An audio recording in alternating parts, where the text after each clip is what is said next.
to our attendees. So we will have another 10 minutes for questions from Slido. So if you have any, please add your question. We do have a couple of them, and I would start with Mrs. Perez. There is a question: how difficult was it to convince residents that reducing light makes sense? And was there any argument that impressed in the debate and in the consultation?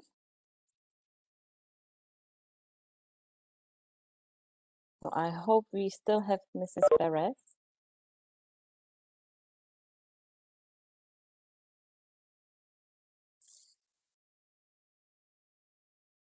If not, we will move to Opava, because there is one question for Ms. Beck.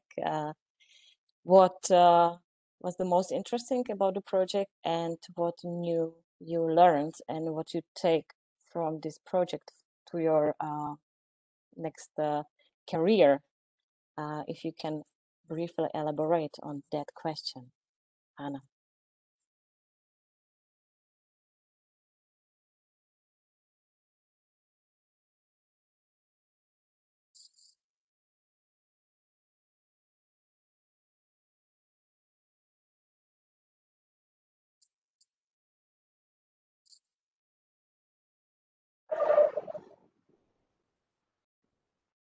So do we hear each other in Opava as well?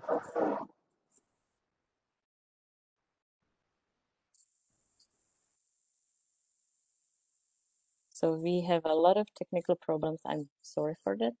We will move to the question to Mr. Baksant. There is a question about the next step. You touch upon to what will be the next up after this experience, but are there any tangible steps afterwards, for example, with the Brno municipality? And also, could you share some reactions of Brno citizens and the citizens of the surroundings if they noticed that you actually shut off the public lighting in the night? Yeah, I try to answer. Yes, we plan to make another experiment in the future and prepare it more detailedly, because now it was really in a hurry. Maybe the constellation was very fast, but finally we do it. But for the future, we plan to make a better synchronization with the Brno network service and the Brno municipality. And as I can see the reaction of the public on the social networks and in the community, many friends say me it was a good idea to do it and find some conclusions, some numbers.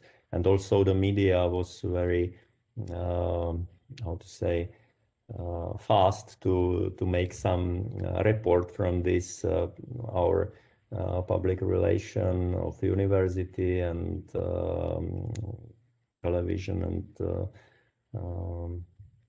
radio.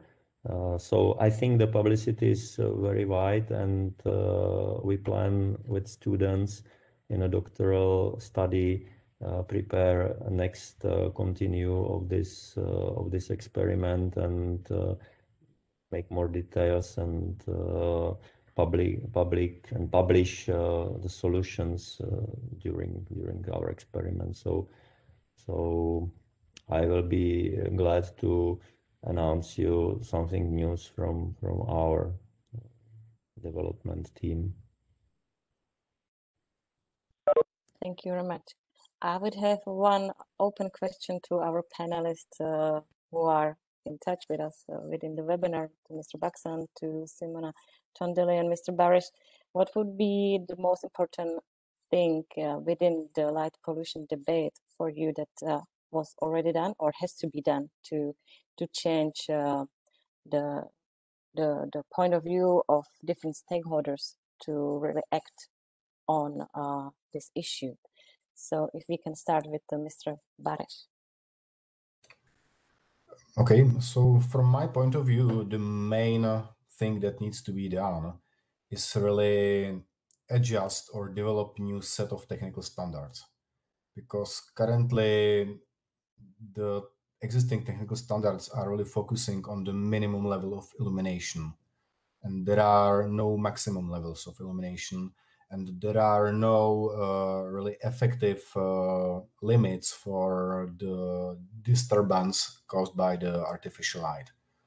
So, and this would convince a lot of operators of the light, being in the private sector or the public sector, and they are really looking mostly at the technical standards. So if there are no technical standards tackling the light pollution, I don't see we can do much progress in this area, unfortunately.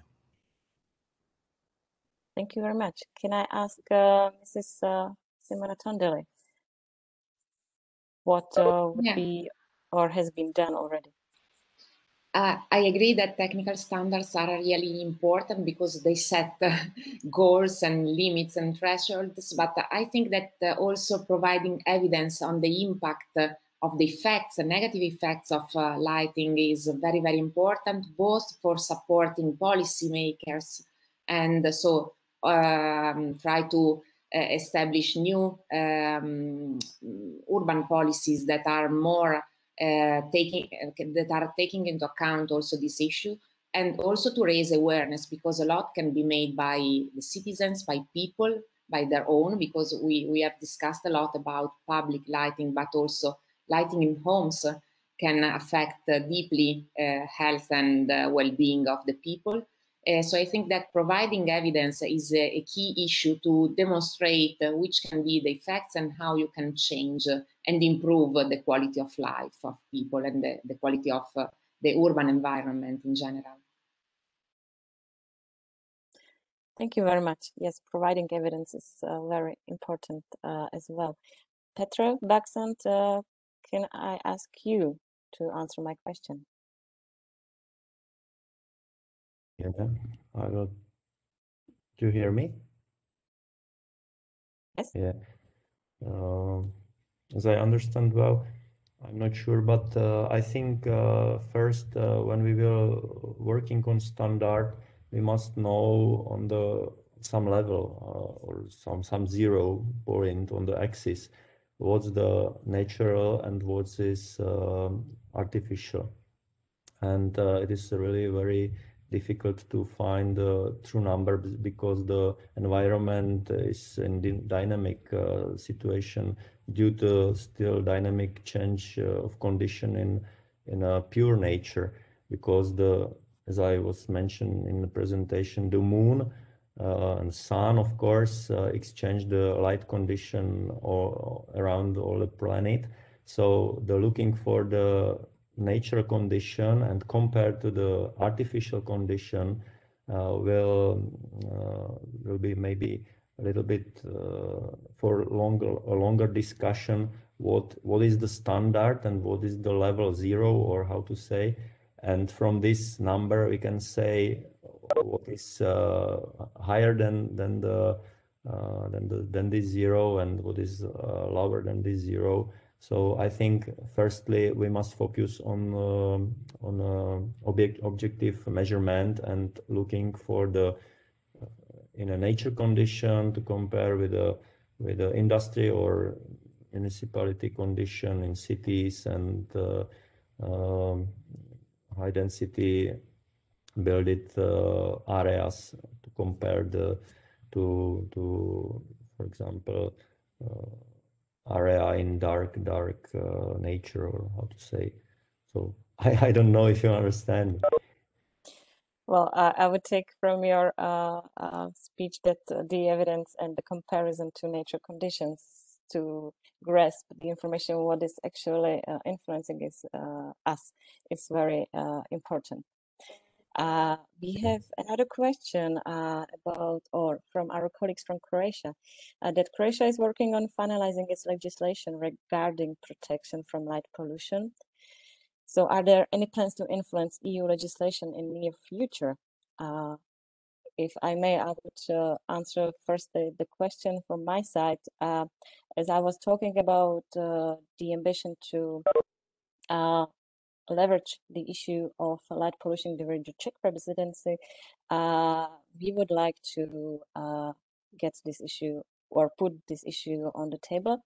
We do have the draft of Zero Pollution Action Plan from the European Commission, and we were talking about the light as a new source of pollution.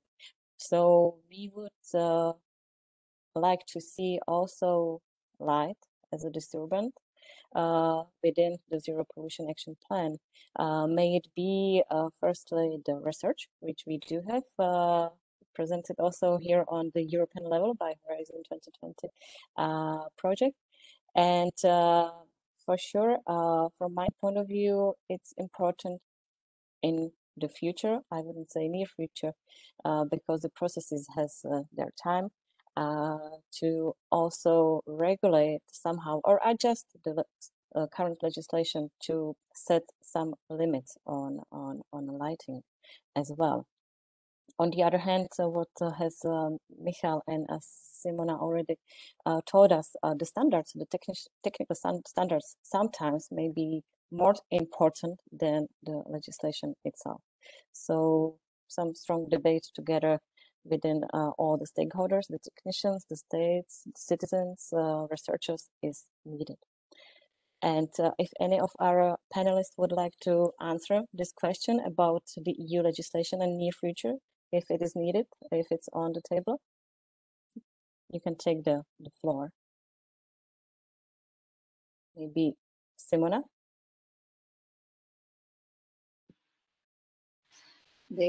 Also the EU level is among our target. At the end of the project, we will, with the policy briefs, influence also what's happening at the EU level.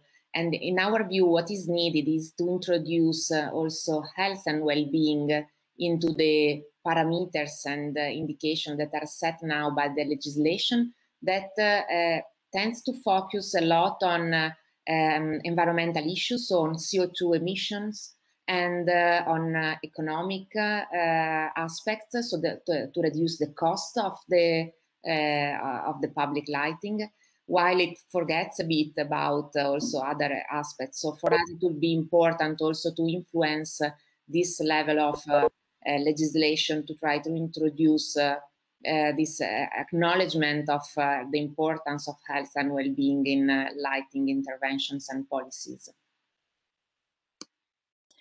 Okay, thank you very much. Would Michal or Petra would add to this question or not?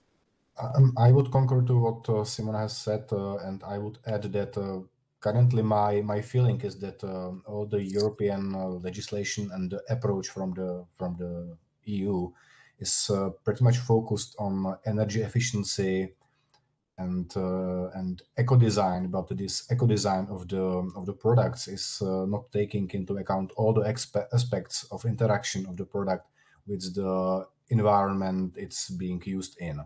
So like yes, we definitely should consider more aspects than just, for example, the energy efficiency, because we can have perfectly energy efficient luminaire or light source, but it can cause really a mess in the sense of like what it can do to the environment, to the people well-being, to the surrounding areas, and so on. So yeah, just expand the scope of what we are looking for when talking about the eco design or the sustainability and these things. Thank you, Michal. Indeed, the sustainability is quite complex. In coming months and years, probably the European taxonomy and the question that you are posing, if you would like to fund something, you are posing question if the investment has impact on energy efficiency, and you say yes, but then you also have to take the question, does it have any impact on biodiversity? And since we are introducing this quite complex instrument as a EU taxonomy and significant harm principle, I hope that negative externalities of, for example, measures taken for energy efficiency doesn't do harm to other fields of protection of environment and biodiversity. So, ladies and gentlemen, thank you very much for today's webinar. It's noon. Thank you for your participation. Thank you for all of our panelists. Thank you for being with us, and I hope that we'll meet next year at another webinar on light pollution, and we will be able to share another good practice and push the debate forward. Thank you very much. Thank you. Bye. Thank you. Bye-bye. Bye-bye. See you.